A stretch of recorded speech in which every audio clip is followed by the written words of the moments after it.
할렐루야. 대림절입니다.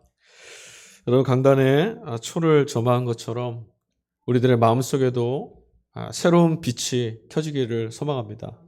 또 우리가 살아가는 세상에도 하나님께서 가져다 주실 평화의 빛이 더 밝게 비추어질 수 있기를 간절히 소망합니다. 오늘 대림절 되고 보니까 마치 2022년을 한달음에 달려온 것만 같습니다. 그러나 여러분 각자 살아오셨던 올 한 해의 시간이 결코 만만하지는 않았겠죠. 그 안에서 때로는 아파하셨을 거고 때로는 절망하신 적도 있을 것입니다. 어쩌면 내일이란, 그러니까 오늘 같은 이 내일이 오지도 않을지 모른다라고 하는 암담한 그런 현실 속에 사로잡혀 계셨던 시간도 있을지 모르겠습니다. 그러나 여러분, 거창한 성탄의 어떤 기념이나 행사, 그것들로 바쁜 세상과 달리 예수 그리스도께서는 묵묵히 당신의 자녀들의 이 아픈 시간을 마다하지 않고 함께 걸어와 주셨습니다. 그리고 그 덕에 오늘 우리는 새로운 교회력, 대림절로 열어가는 새로운 교회력의 한 주를 열어 젖혔습니다. 마땅히 감사한 일입니다. 여러분, 오늘은 대림절 첫 번째 주라고 말씀드렸습니다. 여러분, 대림절이라는 것은 예수 그리스도, 그가 다시 오실 것을 기다리는 소망의 절기입니다. 그러나 여러분, 그 기다림이라는 것은 평화의 왕으로 오셨던 2000년 전에 그분의 첫 번째 방문을 근거로 한다라는 것도 우리는 알아야 합니다. 실존인물로서 역사 속에 찾아와 주셨던 예수님의 초림이 없었다면 애당초 기독교 신앙은 성립하지 않았을 겁니다. 뿐만 아니라 이제 다시 그분께서 오실 것이라고 하는 이 재림의 신앙이 우리에게 없다면 기독교 신앙은 허물어질 수밖에 없습니다. 현실의 불합리성, 또 절망, 우리가 바라봐야 되는 암담함들, 뿐만 아니라 우리들의 온 소망인 하나님의 약속의 말씀이 온전히 드러나게 될 날도 바로 그날이기 때문에 우리에게는 재림은 너무나 중요한 날입니다. 기독교 신앙, 교회 공동체는 늘 예수님의 초림과 심판의 주로 그분의 다시 오실 재림의 날 사이에 긴장감 안에서 살아가는 공동체입니다. 기다림이라는 것은 교회를 지탱하는 힘이 되어주고요. 또한 교회 공동체의 정체성이기도 합니다. 재림이 없다면 어떤 일이 일어날까 생각해 봤어요. 재림이 없다면, 주님이 다시 오신 날이 없다면 너무 억울합니다. 주님의 다시 오심이 없다면 우리가 힘겹게 붙들고 살아왔던 하나님의 약속들, 성경에서 우리에게 전해졌던 그 많은 약속들도 다 허무로 떨어지고 말겠죠. 이 땅의 교회들이 오늘 구원의 빛으로 오실 주님의 길을 밝히는 마음으로 함께 간절한 마음을 담아 촛불을 밝힌 이유가 바로 여기에 있습니다. 다시 오실 주님의 날, 그날을 우리는 종말 또는 재림의 날 이렇게 말합니다. 종말이라고 하는 말뜻은요, 단순히 지구나 우주의 어떤 시간이 끝장나버리는 파괴의 시간, 이런 개념이 아닙니다. 세상은 하나님 없이라고 하는 죄의 길을 선택하며 살아왔습니다. 하나님께서 당신의 아들 예수 그리스도를 우리의 길과 진리와 생명으로 보내주셨음에도 여전히 십자가는 어리석은 길이라고 거부한 채 세상은 자기들 스스로의 길을, 자기 스스로의 지혜를, 자기 스스로의 어떤 꿈을 쫓아 살고 있습니다. 그래서 주님을 구원으로 믿으며 살아가는 신앙의 길은 세상 안에서 늘 조롱과 어리석음의 이런 대상이 될 뿐이었죠. 그러나 여러분, 빛이 임하는 순간 어둠은 드러나기 마련입니다. 사실 그것은 빛이 아니라 어둠이었다는 것이 드러나죠. 그것처럼 하나님께서 우리 가운데 그리스도를 다시 보시는 재림의 날, 주님이 오시는 그날, 그 순간이 되면 참된 진리가 우리를 찾아오면 거짓된 것들은 정체를 드러내기 마련입니다. 거짓의 운명, 속임의 운명, 기만의 운명은 거기서 끝장이 나는 거죠. 왜냐하면 더 이상 누구도 그 거짓에 귀를 기울일 리가 없으니까. 그것이 거짓인 것이 판명이 나고 참된 진리가 있음이 만민 가운데 드러나게 된다면 아무도 거짓을 쫓아가지 않을 겁니다. 이전까지 우리가 사실로 받아들였고 또 지혜나 성공이라고 굳게 믿어왔던 인류의 믿음, 세상의 가르침이 거짓이라는 것이 판명될 날이 곧 올 겁니다.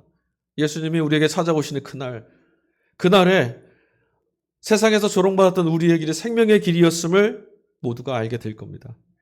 그때 예수님께서 단순히 우리에게 찾아오시는 것이 아니라, 그때 예수님께서 찾아오시는 것이 아니라 예수님이 그때를 우리에게 가지고 오실 겁니다.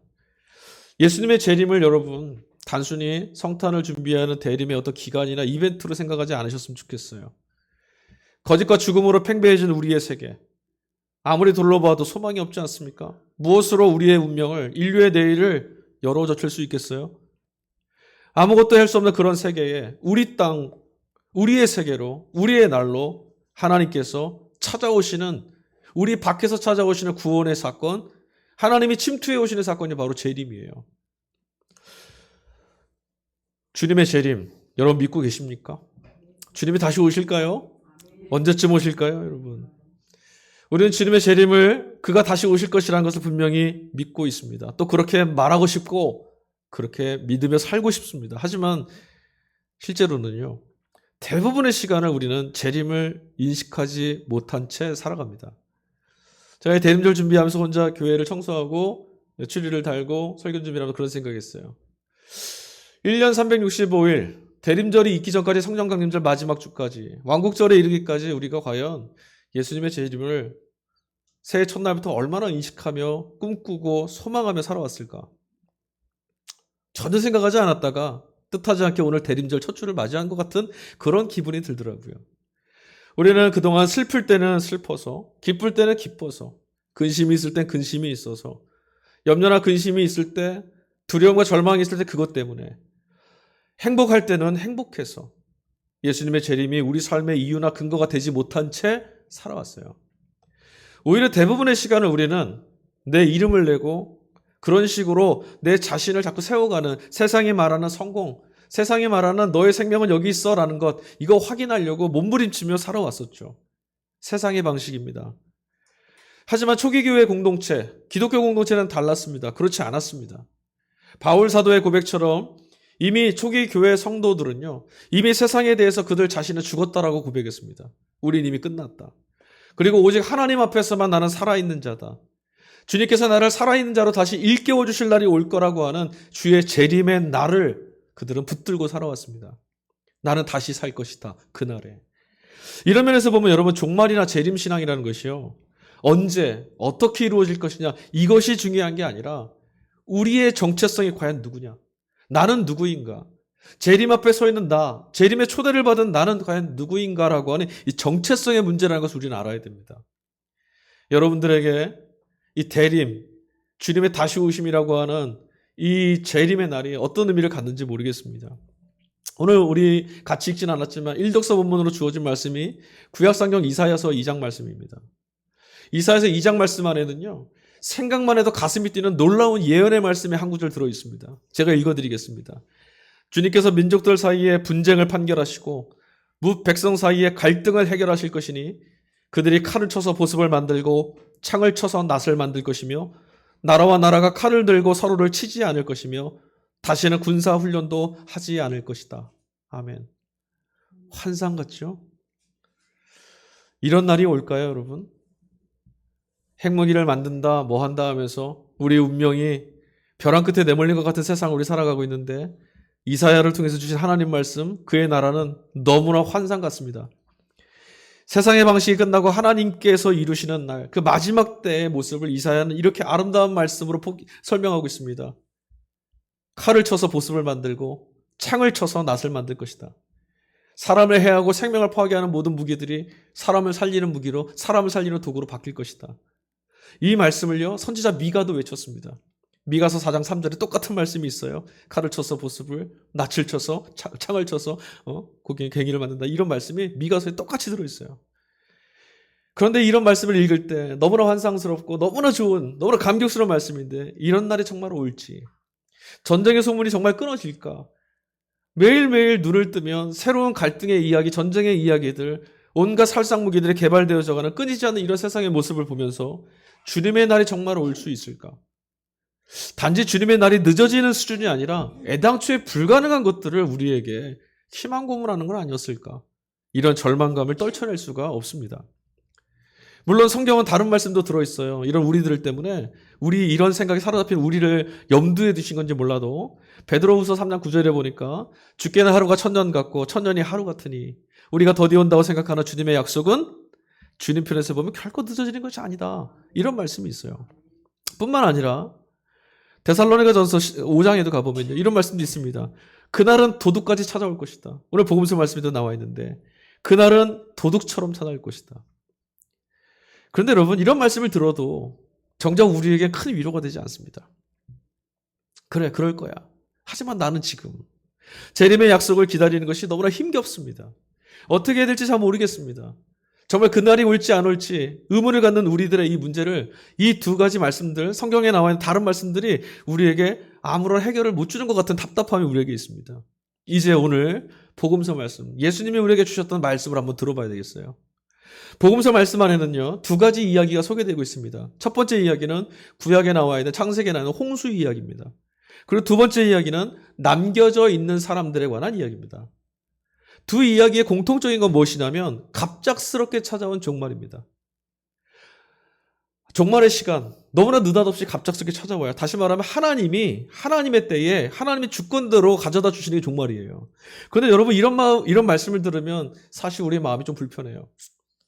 하나님이 좀 힌트라도 주시면 좋은데 갑자기 자기 뜻대로 이렇게 가져다 주면 우리 어떡하라고, 이런 생각이 들죠. 반대로 어떻게 하지 않더라도 좀 가르쳐 주시면 희망을 놓지 않고 살아갈 수 있을 텐데, 이런 마음도 듭니다. 그러나 여러분, 생각해 보십시오. 애당초 천지를 지으실 때도, 하나님이 우리를 창조하실 때도 하나님 우리의 동의가 필요 없으신 분이셨습니다. 살고 죽는 것, 세계를 열고 닫으시는 것도 하나님께서는 우리의 이해나 동의가 필요 없으십니다. 오늘 말씀에 보면 밭을 가던 두 사람, 그들 중에 한 명은 부름을 받았고 한 명은 남겨졌답니다. 맷돌을 갈고 있던 두 여인이 있었습니다. 그 중에 하나는 부름을 받았고 하나는 이 땅에 남게 됐습니다. 같은 장소에서 같은 일을 하고 있습니다. 근데 누구는 택함을 받았고 누군가는 남겨졌습니다. 이게 무슨 말일까요? 따지고 보면 우리 인생이 다 이와 같아요. 여러분, 우리는 이 이유를 설명할 수 없습니다. 왜 이 사람은 택함을 받았고 왜 이 사람은 남겨졌습니까? 여러분, 우리가 살아가는 세상도 그렇지 않습니까? 의인이 왜 갑작스럽게 죽음을 당하고 고난을 당해야 되는지 여러분 설명하실 수 있습니까? 악인은 왜 여전히 저렇게 형통하게 사는 것인지, 왜 저런 이들의 삶이 저렇게 견고해지는 것인지, 세상이 왜 점점 망해가는 것이 아니라 더 성해가는 것처럼 보이는 것인지 우리 이유를 설명할 수 없습니다. 세월호나 이태원 참사 같은 이런 끔찍한 일들이 왜 벌어지는지, 그곳에서 희생당한 희생자들과 달리 왜 나는 이곳에 지금 남겨져 있는지, 우리는 왜 이곳에서 예배할 수 있었는지 우리는 아무것도 설명할 수가 없습니다. 뿐만 아니죠. 그날 그 순간에 누구는 택함을 받고 누구는 남겨지게 된 그때, 택함을 받은 사람이나 남겨진 자나 누구도 함께할 수는 없습니다. 각자가 경험하게 되는 주의 날, 주님의 날은 결국 우리는 모두 다 이거 하나만 깨닫게 됩니다. 공통적으로 깨닫는 것은 생명은 내게 아니었구나. 이것 하나만 깨닫는 거죠. 엄중한 선고가 우리에게 내려질 겁니다. 우리로서는 그저 받아들이는 것 외에는 다른 것을 할 게 없어요. 그날이 오면. 왜 그때 홍수가 일어났었는지, 왜 이제 종말이 그렇게 올 것인지 우리는 물을 권한이 없습니다. 홍수나 참담한 사건이 일어나지 않아도요, 우리는 모두 다 죽습니다. 우리 모두에게 종말은 찾아온다는 겁니다. 그러니까 지금 우리로서는 종말을 운명으로 맞이해야 될 그 준비를 하는 것 말고는 다른 게 없다라는 거죠. 준비하지 못하면 갑작스레 찾아오는 홍수 때문에 망할 수밖에 없습니다. 본문의 말씀, 복음서 말씀의 그 다음 장인 25장, 마태복음 25장에 가보면 여러분 익히 아시는 예수님 비유의 말씀 하나가 나와요. 신랑을 기다리는 10처녀의 비유. 기름을 준비한 5처녀와 기름을 준비하지 못해 낭패를 당한 5처녀 이야기가 나옵니다. 다 들어보신 말씀이에요. 그 말씀 13절에 예수님이 그 비유의 말씀의 결론을 이렇게 내세요. 그런즉 깨어 있어라. 너희는 그날과 그때를 알지 못하느니라. 오늘 말씀에도 똑같이 예수님 말씀하셨어요. 깨어 있어라. 비유 안에서 주님이 제자들에게 결론 내리신 거예요. 그들을 남겨두시면서 하신 말씀입니다. 너희는 깨어 있어라. 여러분, 그렇다면 우리는 어떻게 깨어 있어서, 어떻게 깨어 있음으로 그날을 준비할 수 있겠습니까? 깨어 있으라는 말씀을 들었으니 여러분 이제 잠도 주무시면 안 되고요. 아무 일도 하시면 안 됩니다. 그냥 깨어 있어야 됩니다. 잠도 자지 않고 모든 걸 다 팽개치고 그날을 기다리고 있는 것 가능할까요, 여러분? 밤을 지새워 본 적이 있으신 분이라면 아실 거예요. 아무리 애를 써도 결국은 잠들게 돼요. 오히려 깨어있는 시간이 길면 길어질수록 고통이 더 깊어지는 거죠. 결국은 할 수 없는 것을 해내야 한다라고 하는 이런 피로감과 해내야 할 것을 해내지 못했다라고 하는 정죄감이 우리를 사로잡고 말 겁니다. 그러니까 깨어 있어라, 그렇게 함으로 준비해라 하셨던 예수님의 말씀은 뭔가 우리를 시원하게 가슴 뻥 뚫리게 가르쳐 주시는 것 같지 않다라는 생각이 들어요. 이런 우리들의 고민에 답을 내주는 이가 누구냐면 바로 바울 사도입니다. 서신서 말씀 안에서 바울은 우리에게 답을 해줍니다. 왜냐하면 이 서신서 말씀이 우리와 똑같은 신앙적 딜레마에 빠져있는 로마의 교우들에게 써보냈던 글이었거든요. 그러니 여러분 한번 귀담아서 기울여서 한번 들어보시기 바라요.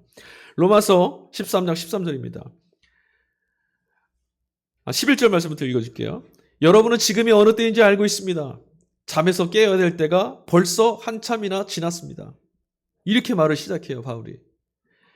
그의 말에서 우리는 지금 예수님께서 너희 깨어 있어야 된다, 그날이 다가오고 있다고 하셨던 예수님께서 말씀하셨던 그때 그날이 이미 시작됐다라고 하는 긴박함을 우리 엿볼 수 있어요. 그리고 나서 13절에 바울이 이렇게 말합니다. 여러분 낮에 행동하듯이 단정하게 행합시다. 호사한 연애와 술 취함, 음행과 방탕, 싸움과 시기에 빠지지 마십시오. 왜요? 그날이 왔으니까. 이미 왔으니까 그럴 수 없다는 거죠. 정신 차리고 있자는 거예요. 그런데 여러분, 이런 식으로 깨어 있으라는 바울의 권면은 방탕하지 않고 경건한 누구나 인정할 법한 그리스도인다운 모습으로 사십시오라고 했던 이런 말씀은 뭔가 좀 어색합니다. 왜냐하면 뭐뭐 하라, 뭐뭐 하지 마라, 이거 율법적인 규율이거든요.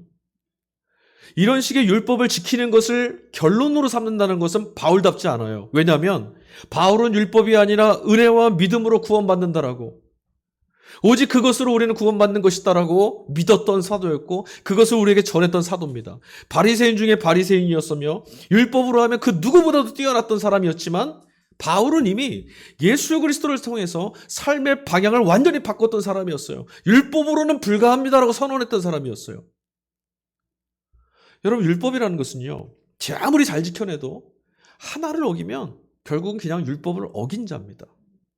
999개를 지켜도 단 하나 과실로 인식하지 못한 채 범하였다 하더라도 그는 그냥 이런 이름표를 갖는 거예요. 율법을 어긴 자.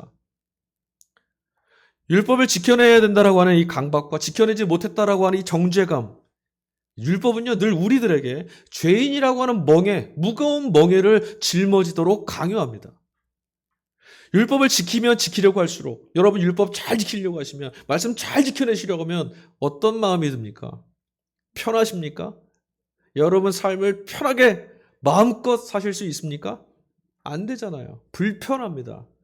뿐만 아닙니다. 어떤 것들을 하지 마라, 하라, 이것들을 잘 지켜내고 그것만을 지키겠다고 하면 할수록 불행해집니다. 불행해져요. 장담해 드릴게요. 나는 새벽제들을 1년 365일 다 지킬 거야. 나는 언제나 어떤 상황에서나 무슨 일을 할 거야. 나는 이렇게 예배를 지켜나갈 거야. 나는 이렇게 경건할 거야. 나는 잠시도 눈도 좌우로 훑지 않고 앞만 바라보면 똑바로 살아갈 거야. 잠을 안 자고 깨어있는 것과 똑같아요. 힘듭니다. 그리고 말씀드렸지만 이걸 지켜내야 한다라고 하는 부담감과 어느 순간 지켜내지 못했다고 하는 나는 이것도 못 지켰어, 나는 이것도 해내지 못한 사람이야 라고 하는 정죄감이, 너는 죄인이야 라고 하는 무거운 짐이 우리에게 찾아오죠. 바울 사도가 로마서 7장 24절에 이런 말을 했습니다. 오라, 나는 공고한 사람이로다. 이 사망의 몸에서 누가 나를 건져내랴. 죄의 법인 율법이 얼마나 무거웠으면, 아무리 지키면 지키려고 할수록, 아무리 또 지켜봐도 죄의 무게가, 그 짓누르는 죄의 무게가 너무 무거워서 죽을 것 같다라고 하는 그의 외침이 여러분 결코 가볍게 들리지 않습니다. 바울 사도가 한 말이라니까요. 죽을 것 같다. 누가 나를 이 사망의 몸에서 건져내겠냐. 인간의 의로는 자유와 해방, 구원, 예수 그리스도를 통한 구원, 하나님의 구원 얻을 수 없다는 것을 그는 깨달았어요. 인간의 의로는. 그래서 그는 그 인간의 의를 얻는 것을 포기하고 예수 그리스도를 통한 그 복음을 통한 그것으로 주어진 하나님 의에 자신의 인생을 걸기로, 자신의 인생을 던지기로 결단했습니다. 그래서 하나님을 믿는 방식으로 그는 의롭게 되겠다라고 한 거예요. 여러분 이거 우리도 교리로 다 알고 있어요. 믿음으로 구원을 얻는다. 믿음으로 하나님께 의롭다 인정함을 받는다. 믿음으로 하나님의 자녀가 된다. 여러분 다 아시는 말씀입니다. 하지만 여러분 아는 것과 실제로 그것을 살아내는 것은 동의어가 아닙니다. 단순히 우리가 기독교인이 된다라는 것, 단순히 우리가 세례를 받는다는 것, 혹은 우리가 믿습니다라고 말한다는 것만으로 되는 것도 아닙니다. 저절로 되지 않아요, 여러분.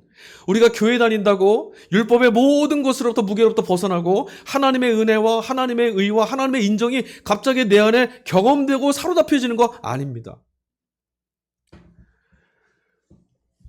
율법이 아닌 믿음으로 구원받는다라고 우리 고백했고 배워왔지만 여러분 솔직히 우리 또 그렇습니다. 각자의 삶에서 구체적으로 무엇을 어떻게 해야 되는지도 막연하잖아요. 믿음으로 구원받습니다. 어떻게 하는 겁니까? 율법으로는 구원을 얻을 수 없습니다. 죄의 무게만 확인할 뿐입니다. 그러면 무엇 해야 됩니까? 여전히 막연합니다. 그래서 우리가 생각하는 건 주일 성수 잘하고 예배 잘 드리고 기도하고 찬양하고 신앙적 생활을 열심히 하는 것 이거 생각합니다. 아닙니다. 어떻게 해야 율법이 아니라 믿음으로 살 수 있을까요, 여러분? 어떻게 해야 율법이 아니라 복음으로 살 수 있을까요? 바울이 로마의 이 교우들에게 써보낸 이 편지 바로 앞절 11절에서 시작했는데 3장 10절에 가보면 이런 말씀이 있어요.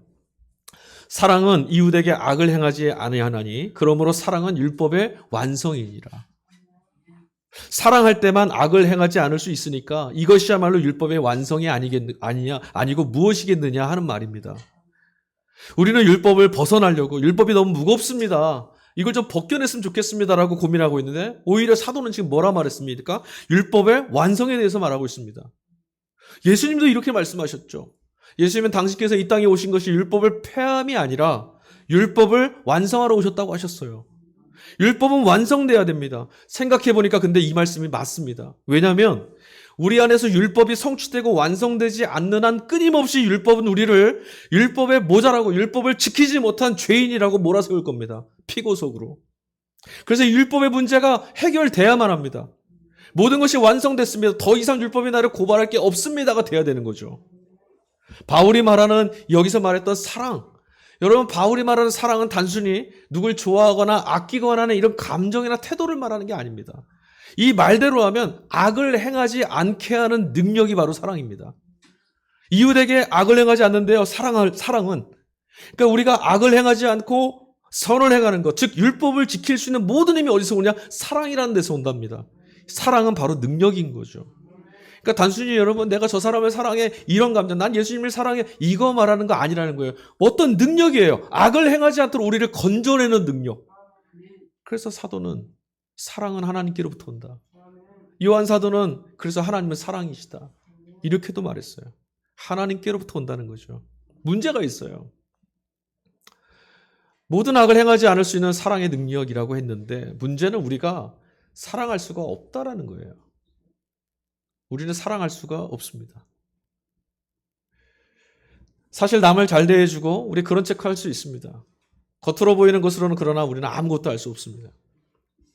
그럴듯해 보이지만 속으로 원망할 수 있고 미움을 갖고 있을 수 있고 시샘할 수도 있고 사특한 마음을 갖고도 있습니다. 잘 안 됐으면 좋겠고 넘어졌으면 좋겠고 손해봤으면 좋겠고 나 말고 너. 이게 우리들의 마음입니다. 게다가 얼마든지 선한 모습으로 겉으로 보여주면서도 속내를 감출 수도 있습니다. 누군가 잘 되는 것보다는 나보다 나은 것을 보면 부럽고 화가 나기도 합니다. 스스로를 세워야 된다는 유혹에 그래서 너무나 쉽게 빠져드는 것이 우리들입니다. 어떤 경우에는 자신이 그런 마음을 가지고 있는지조차도 분간이 안 될 때가 있어요. 내가 정말 사랑하는 것 같아. 그런데 그렇지 않았던. 스스로를 속이고 있는 거죠. 게다가 우리가 옳은 선택을 했어도요. 그 옳은 선택이 언제나 상대방에게 사람들에게 유익한 건 아니에요. 내가 바른 선택을 하고 옳은 선택을 했다고 했음에도 그 선택 때문에 다른 이에게 상대에게 해악을 끼칠 때도 있어요. 그러니 단순히 의지나 결단, 행동을 조심하는 것만으로 우리가 악을 행하지 않을 수 없다라는 거예요. 오히려 정죄감이나 고통만 우리에게 찾아와서 우리를 불행하게 만든다는 거예요. 윤리 도덕적 삶으로 대변되는 이 율법이라는 것은 늘 우리를 속이고 우리를 뒤흔들고 우리를 절망하게 만듭니다. 그러나 여러분 생각해 보십시오. 사랑하는 사람에게 해악을 끼치려고 하는 사람이 있겠어요? 난 너를 너무 사랑해. 근데 너 못 됐으면 좋겠어. 불가능하죠. 사도의 말처럼 우리가 저 사람에게 해를 끼치지 않아야겠다고 조심하고 노력하는 것이 아니라 상대를 향한 사랑이 있다면 상대에게 악을 끼치는 일로부터 벗어날 수 있습니다. 일부러 노력하지 않아도 악을 행하지 않을 수 있습니다. 그렇지만 앞서 말씀드렸다시피 사랑이 우리 마음대로 저절로 생기는 게 아니라는 게 문제라는 거죠. 사랑은 모든 악을 덮을 수 있는 사랑은 모든 율법의 부담으로부터 벗어내는 사랑은 하나님이 우리에게 부어주시지 않으면 불가능한 겁니다. 율법의 정죄에서 그래서 우리는 스스로가 벗어날 수 없다는 거예요. 하나님이 우리에게 사랑을 부어주시지 않는 한 하나님 사랑이 무엇이라는 것을 우리가 붙잡지 않는 한 율법의 굴레로부터 벗어날 수 있는 사람은 하나도 없습니다. 바울은 3장 14절 말미에 이렇게 결론을 내립니다. 정욕을 채우려고 육신의 일을 여러분은 꾀하지 마십시오. 이렇게 말해요. 이것도 율법이죠. 뭐뭐 하지 마십시오. 명령했습니다. 규율을 정했습니다. 율법입니다. 그리고 이런 방식으로 살아가려는 것을 우리는 율법주의라고 합니다. 그러나 여러분, 정욕을 채우려고 육신의 일을 꾀하지 마십시오라고 여러분 다 아멘 하시죠? 아멘 안 하세요? 그런데 여러분 우리가 이렇게 살 수 있을까요?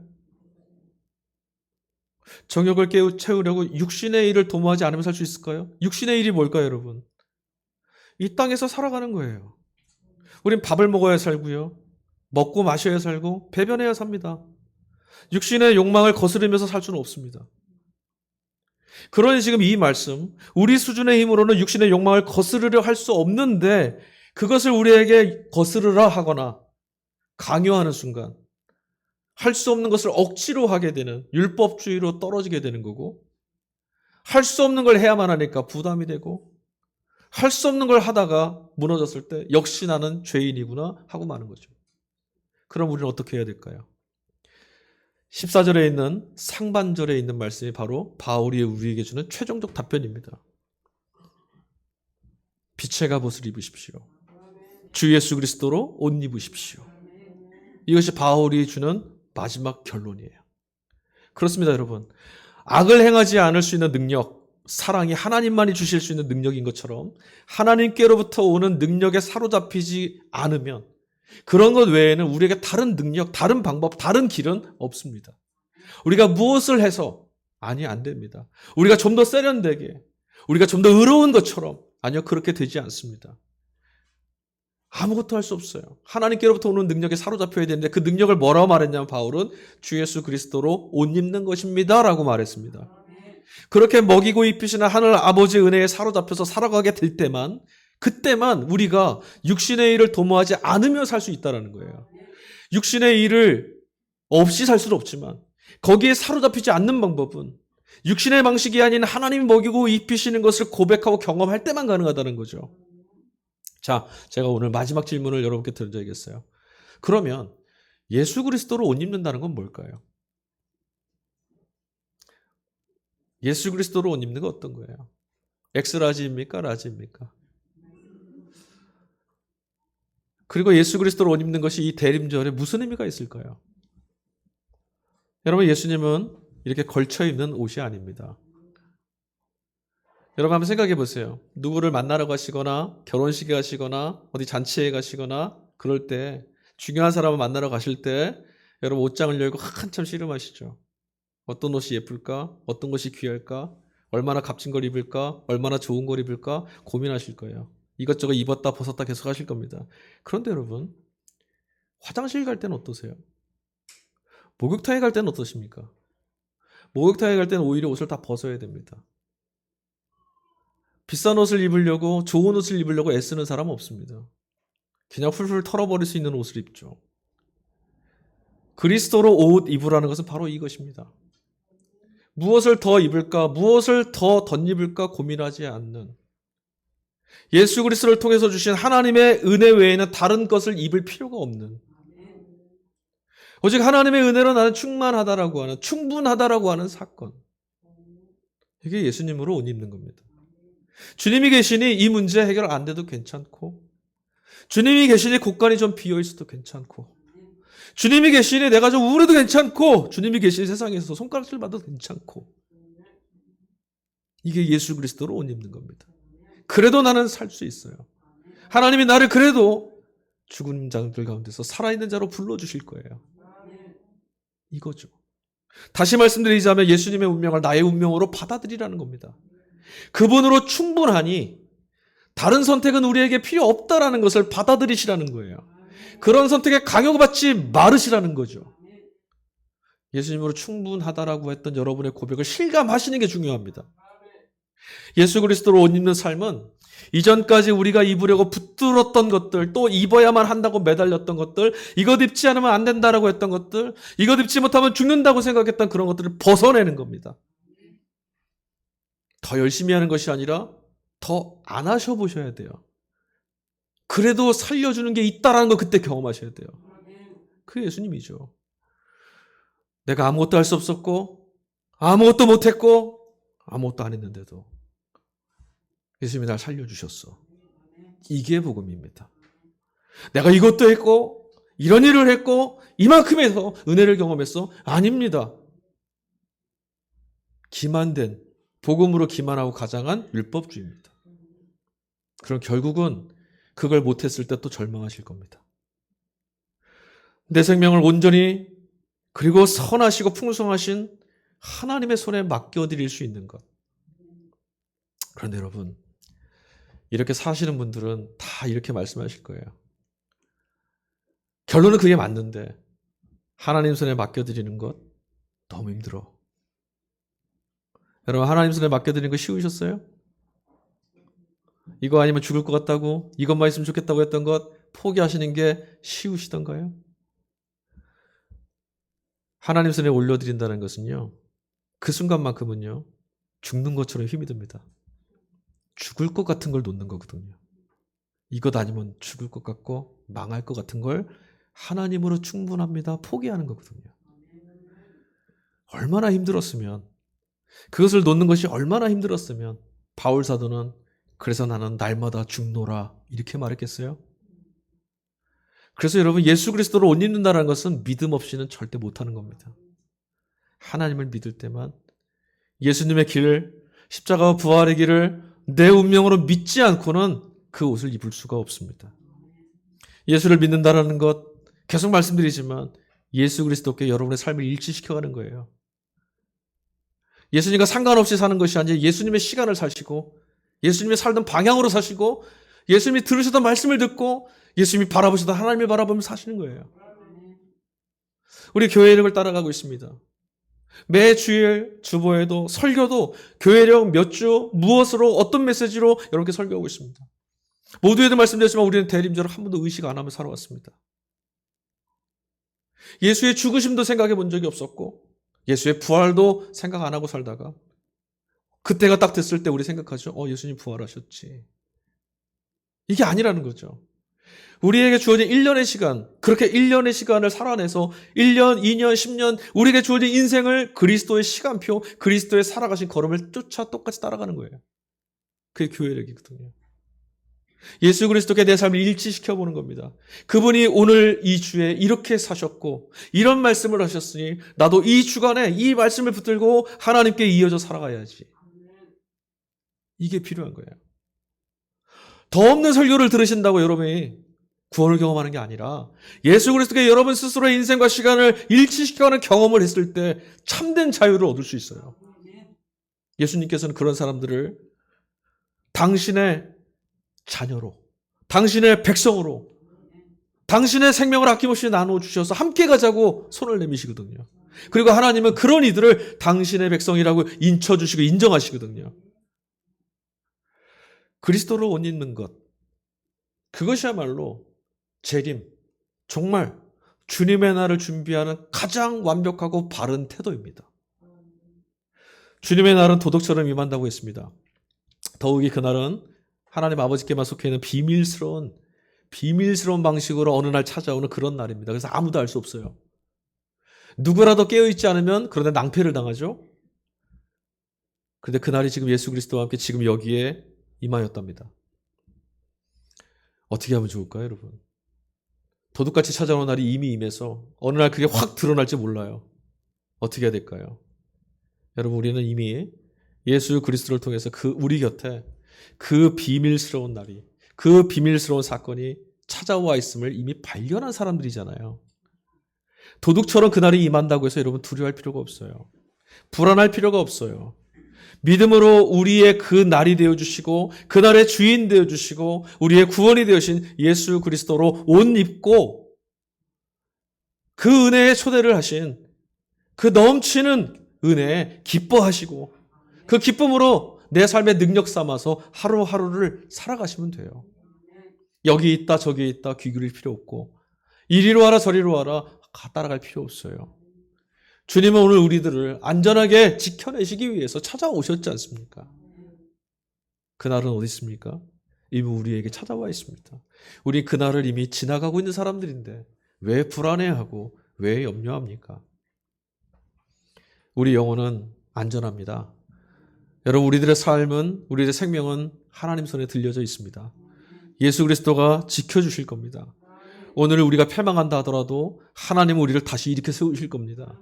세상의 모든 불의와 권세가 아무리 드세고 거세고 드럽다 하더라도 하나님은 그 모든 권세 위에 우리를 다시 일으켜 세우실 겁니다. 불안해하지 마시고 두려워하지 마십시오.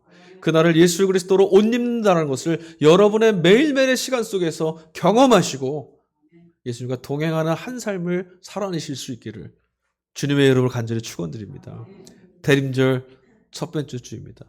다음 주 두 번째 초를 밝힐 때까지 나는 예수님과 시간을 일치시키고 주어진 삶을 일치시키고 그분의 꿈을 나의 꿈으로 삼고 그분의 가시밭길을 내 인생의 걸음으로 삼고 살아왔노라 고백하실 수 있는 한 주간이 될 수 있기를 주님의 이름으로 축원합니다. 우리